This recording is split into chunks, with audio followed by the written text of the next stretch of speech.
যুক্তরাষ্ট্রে ভোক্তাদের জন্য পেট্রোলের দাম কমাতে তেল কোম্পানিগুলোকে আহ্বান জানিয়েছেন মার্কিন প্রেসিডেন্ট। পাশাপাশি তেল শিল্পকে সহায়তায় প্রশাসনের কাজের স্বীকৃতি না দেয় বহুজাতিক তেল ও গ্যাস কোম্পানি শেভরনের সমালোচনা করেছেন ডোনাল্ড ট্রাম্প। প্রশাসনের মেধা, দূরদর্শিতা, শক্তি ও স্থিতিশীলতা ছাড়া তেল শিল্প এবং দেশটাই ধ্বংস হয়ে যেত বলে মন্তব্য করেছেন তিনি।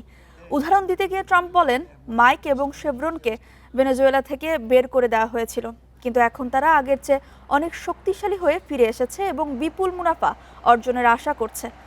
ওয়াশিংটন তেহরান চুক্তি আসন্ন। সোমবার মার্কিন প্রেসিডেন্টের এমন ঘোষণার পর বিশ্ববাজারে তেলের দাম ৫% কমেছে। ব্যারেল প্রতি তেলের দাম দাঁড়িয়েছে $৮২.৯১।